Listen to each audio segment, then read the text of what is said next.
Salut à tous et bonne année à tout le monde. Nous voici au début de nouvel an. Cette année 2021, je souhaite assez qu'elle soit fructueuse et porteuse de bien de bonnes choses à tout le monde. Sans plus tarder, dans notre mission au passé, nous avons recouru à un éminent explorateur, pasteur, théologien, docteur en sa matière, qui nous a fait un témoignage sur la compréhension des dieux chez nos ancêtres africains. Plus précisément, il s'est trouvé dans la vallée de Mabota, en Afrique du Sud, quelque part dans la région de Cap. Il a parlé de Transvaal aussi, c'est peut-être pour situer l'endroit. Aujourd'hui, je me suis dit, je peux recourir à ce vaillant homme pour également renforcer ce que nous avons annoncé dans la maison écologique. Ici, son récit est vraiment précis. Il apporte beaucoup de détails. Et je crois que ces détails peuvent aider ceux qui sont intéressés à pouvoir comprendre qu'un tel témoignage, on ne peut pas le laisser passer. Je m'en vais vous lire son récit jusqu'à la fin. Peut-être que je ferai par-ci par-là un petit commentaire. Et à la fin, on pourra voir ce qu'on peut penser ensemble. Voilà ce que Dr. Livingstone David relate dans ce texte ou dans ces notes qu'il a prises. Et je vous signale que la note est entre guillemets. Je pourrais vous les placer constamment pour que vous puissiez aussi vous rendre compte que je n'invente absolument rien. Après m'être bien reposé à Bambaré, j'ai résolu de me rendre à la Lualaba. Vous comprenez déjà que Lualaba, c'est notre région. Le Maniema est traversé par cette rivière qui est aujourd'hui connue comme une des sources du fleuve Congo, ou le début du fleuve Congo en quelque sorte. Et il y a l'Omami, il y a l'Alaba, ce sont les deux affluents ou les deux rivières qui nourrissent sérieusement le fleuve Congo. Et pour ce qui concerne l'Alaba, je ne ferai pas beaucoup de commentaires, beaucoup connaissent bien que c'est par là que débute le fleuve Congo. Donc, je dis, Dr. Livingstone résolu de se rendre à la Lualaba et d'acheter un canot pour explorer la rivière. Notre marche fit à l'ouest d'abord, puis au sud-est dans un pays d'une beauté qui surpasse tout ce qu'on peut dire.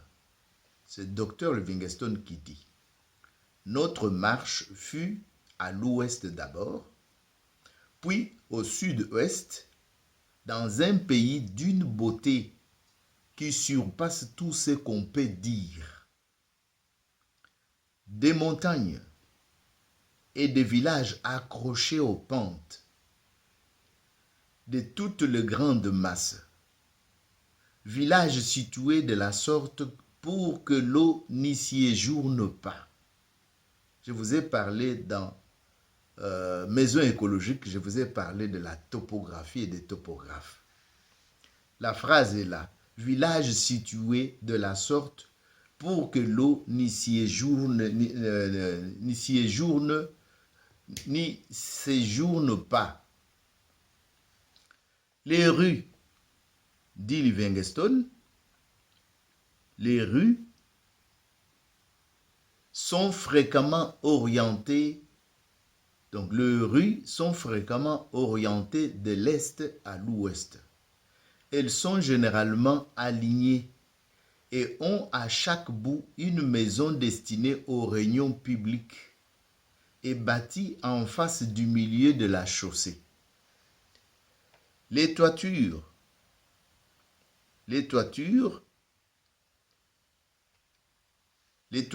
sont basses. C'est ce que je vous avais expliqué pour le château de Chefou Ngia. Les toitures sont basses, mais très bonnes, couvertes avec de feuilles qui ressemblent à celles de bananier. Pour ceux qui ont fréquenté ces milieux, vous pouvez vous rappeler ou vous pouvez vous remémorer ma biabia. Ça, c'est dans ma langue. Mais je vous ai montré généralement les abris des pygmées, ils utilisent ce feuille-là. Et le docteur va expliquer avec détail comment on procède. Les toitures sont basses, mais très bonnes, couvertes avec de feuilles qui ressemblent à celles du bananier. Seulement plus résistantes. Donc, le feuille qui ressemble au bananier, ce n'est pas le feuille de bananier. Ma biabia, pour ceux qui comprennent bien ma langue, ce sont des feuilles, quand c'est coupé verte et que ça sèche, c'est très résistant. Très, très résistant. Il suffit qu'on les superpose, ça peut rester. D'ailleurs, le docteur va le dire lui-même. Donc, ces feuilles-là sont plus résistantes que les feuilles de bananier et qui, d'après les fruits de l'arbre qui les donne, paraissent provenir d'une espèce de forbe. Donc, ici, le docteur veut trouver des ressemblances avec les plantes qu'il connaît dans son pays ou qui sont déjà recensées scientifiquement pour arriver quand même à donner une idée, puisque ces textes n'étaient pas destinés aux Africains. Ces textes sont destinés aux Européens. Alors, il fait un effort pour arriver à leur faire comprendre ce qu'ils peuvent comprendre. Sinon, tout serait abstrait. Je crois que vous comprenez la démarche du docteur. Une entaille, il entre maintenant dans le détail. Une entaille de 5 à 7 cm est faite au pétiole. Pétiole dans le sens de la longueur. Au pétiole dans le sens de la longueur. Maintenant, il dit dans le sens de la longueur et il continue son récit. Il continue son récit par ce moyen. Donc, le docteur dit par ce moyen, on agrafe la feuille au chevron, qui lui-même est souvent fait de la tige d'une fronde de palmier. Vous comprenez, tout est ressource locale. Il n'y a pas gaspillage de quoi que ce soit. Il n'y a pas gaspillage. Il n'y a pas de moyens de transport qui doivent venir les bois acheter du Cameroun, qui doivent traverser des kilomètres des océans et qu'on sort. Non, tout est... Donc, ils savaient, avec leur génie, ils savaient trouver le matériel qui peut être adapté à leur environnement et qui peuvent bien remplir leurs besoins. Suivez, je continue le récit. Par ces moyens, on agrafe la feuille au chevron, qui lui-même est souvent fait de la tige d'une fronde de palmier, fendue de manière à être assez mince.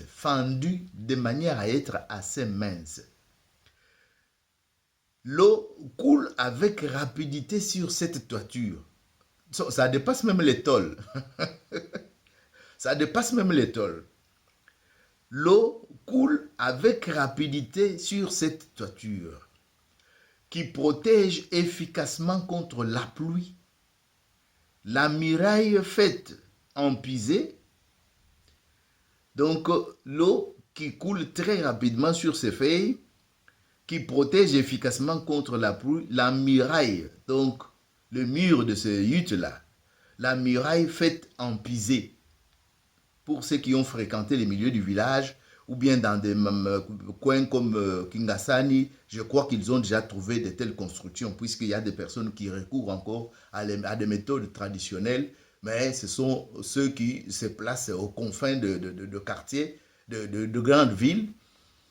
Et vous pouvez aussi ne pas vous déplacer plus loin dans des régions ou dans des villages pour aller voir ça. Mais il y en a aussi qui peuvent le voir dans quelques faubourgs, soit à Makala, où j'ai vu dernièrement les reportages qui montraient le même type de maison, mais en plein Kinshasa. Donc on peut aussi se rendre compte de ça. L'eau coule avec rapidité sur cette toiture qui protège efficacement contre la pluie la muraille faite en puisée. Le docteur continue. Dans la maison, il y a propreté et confort. Dans les maisons, il y a propreté et confort. Puisqu'il y en a à qui on est en train d'effrayer que si tu pars au village, tu ne vas pas dormir dans de bonnes conditions. Écoutez, ça c'est moitié 19e siècle. 1860, 1850, 1876, 70, ainsi de suite. Puisque le docteur Livingstone a sillonné l'Afrique au cours de 5 voyages, si ma mémoire est bonne. Donc, et ici, il n'y avait pas encore une grande influence de l'Européen. Ils étaient peut-être influencés un tout petit peu par les Swahili et les Arabes qui sont arrivés dans les coins. Mais les Arabes eux-mêmes ont profité de la technologie locale. De telle manière qu'ils n'ont pas construit beaucoup de maisons en bâtisse comme on peut en trouver aux Zanzibar ou consort. Donc nous pouvons déjà comprendre qu'ici, ils ont préféré recourir à la technologie locale au lieu d'importer la technologie arabe d'Aman, comme on dit, par exemple, que Tipo Tipo est originaire d'Oman. Donc, dans les maisons, il y a propreté et confort. Vous venez d'entendre là les témoignages de Dr Livingstone, mais je souhaite vous ajouter le bonus, puisque bonus maintenant, il apprécie l'endroit où il est venu visiter en général.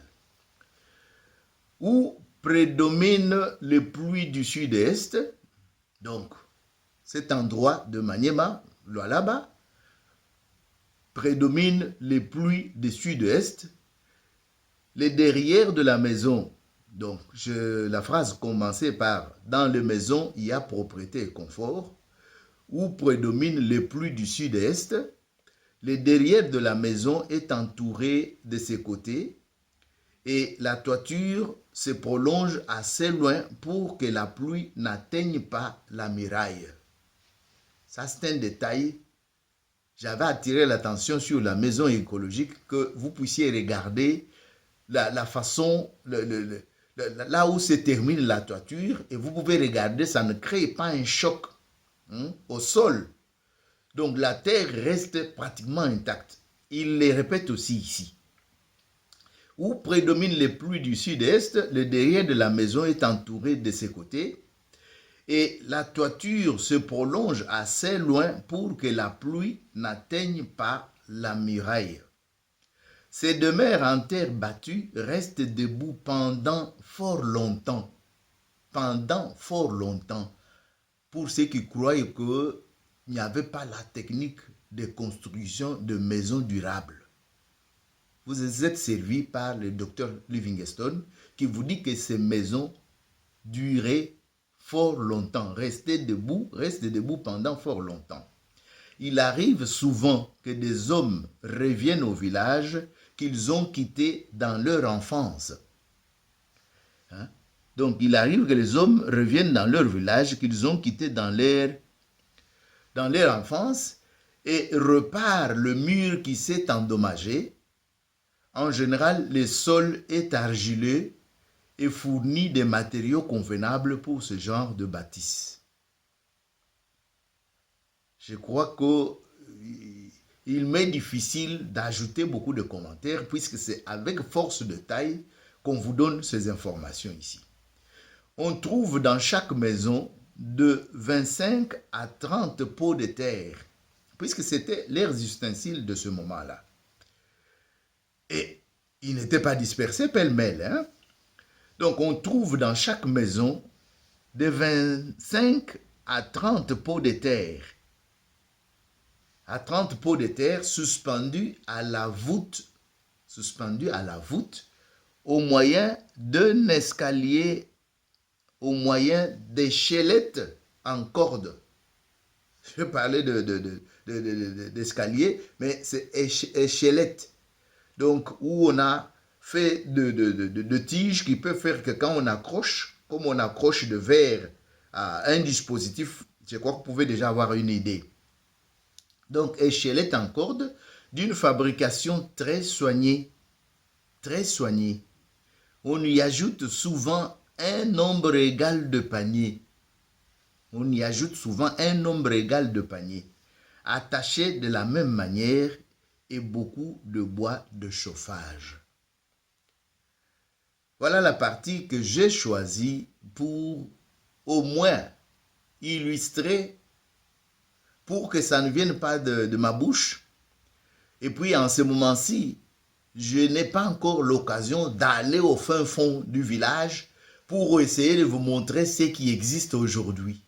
Mais au moins, vous êtes servi par Dr. Pasteur Livingstone, puisque lui au moins a visité nos ancêtres à cette époque. Et il vient de vous donner avec force de taille ce qu'il a constaté. Et je crois qu'ils ne sont pas nombreux qui utilisent des qualificatifs très positifs sur ce qu'ils ont observé et ce qu'ils ont constaté dans le milieu de nos ancêtres. Ici, c'est alors là-bas, chez les Baluba.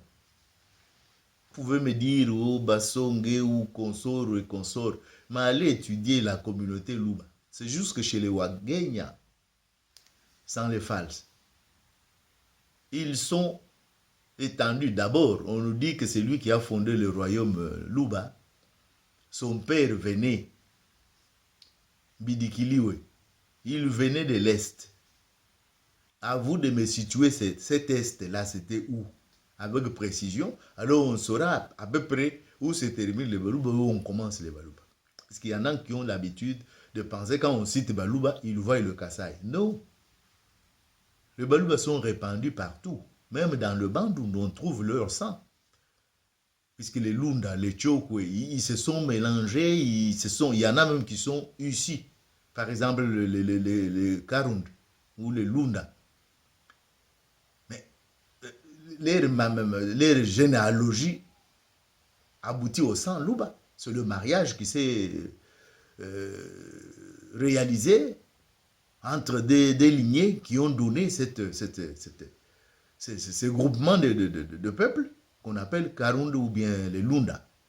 On les retrouve aujourd'hui en Angola, dans les Bandundu, Kasongo Lunda, ou Kasonga Lunda, tout ça, si vous voulez bien. Donc, ici, je vous apportais un complément qui y a un témoignage de grande importance sur ce que peut-être aujourd'hui nous sommes ancrés à minimiser. Mais dans les émissions qui vont suivre, je vais vous montrer toute la stratégie qui était utilisée pour que nous, on méprise ce que nous, on avait, puisqu'on nous a inondés avec des produits qui peut-être demandaient moins de boulot. On échangeait, puisqu'en ce moment-là, ils ne nous demandaient pas trop, ils ne nous demandaient que des trocs. Et ces trocs-là, nous, parfois, on ne connaissait pas la valeur de l'ivoire que nous, on donnait. Mais l'ivoire, nous, on l'avait ramassé dans la bourse, là où un éléphant est tombé et mort. C'est comme ça qu'on avait des ivoires. Et quand on a vu que l'ivoire est bien acheté, peut-être c'est en ce moment-là, avec le fusil qui est apporté, qu'on a commencé à tirer sur les éléphants. Heureusement qu'il en reste encore. Mais les éléphants ont compris, ils ne produisent plus de trucs là pour qu'on puisse les envier. Il y en a même qui font maintenant des fantaisies tout simplement à faire terminer pour pouvoir peut-être continuer à s'en servir, mais ils ne veulent plus produire le 2 mètres, les 3 mètres qu'ils produisaient là. Vous comprenez vous-même, la nature finit par développer une stratégie puisqu'il a compris que c'est de ses côtés que je risque de disparaître. Voilà, mes chers téléspectateurs, je vous dis merci pour votre attention. Ce n'est qu'une partie remise puisque les émissions, nous allons en produire. Du côté où nous trouvons que ça peut avoir un bénéfice, peut-être pour remettre les esprits là où ça peut être remis, de telle manière que nous puissions changer la mentalité qui nous pousse à dépendre de l'Occident ou d'ailleurs, les choses qui viennent d'ailleurs, et pourtant chez nous, on avait des technologies qui faisaient qu'on était indépendant. Voulons-nous être indépendants dans nos milieux en construisant peut-être de belles maisons, très durables, comme Dr David Livingstone vient de le dire, mais au moindre coût, qui respectent l'écologie, qui respectent notre environnement, qui nous respectent aussi, puisque tous les matériaux ici, le docteur ne nous a pas dit que il n'a pas pu vivre longtemps. D'ailleurs, s'il a dit renouveler de voyage, je ne crois pas que c'était seulement puisqu'il voulait venir gagner des millions. D'ailleurs, il est mort là-bas, sauf que les siens le réclamaient tellement qu'il avait donné lui-même des instructions pour qu'on puisse embaumer son corps et le rapatrier dans sa patrie qui est la Grande-Bretagne. Voilà, merci et à la prochaine pour les prochaines émissions. Ciao.